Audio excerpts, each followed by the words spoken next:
Korea is claiming it fired its first long-range missile that can reach anywhere in the world.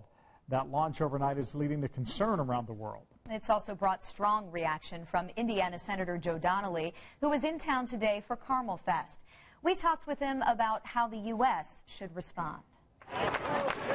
While celebrating America's freedom with families in Carmel, Indiana Senator Joe Donnelly also talked about protecting that freedom, protecting U.S. citizens from North Korea, which launched a missile that went longer and farther than any of its previous tests, a missile capable of hitting Alaska.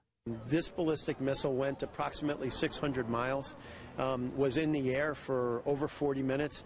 This is very, very serious. This launch comes after a string of other missile tests and increasing tensions between North Korea and the United States.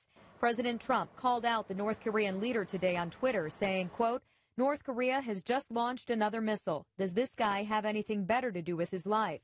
Hard to believe that South Korea and Japan will put up with this much longer. Perhaps China will put a heavy move on North Korea and end this nonsense once and for all." Senator Donnelly shared strong words when asked if China or the U.S. should stop the North Korean threat.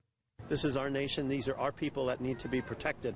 And so we don't farm out our national defense. We don't farm out our responsibility to protect this country to anybody.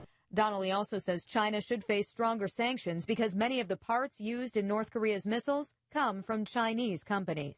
We know what the parts are because of our own ability to find things out. We know who's made them, and we know the bankers that have provided the financing for them.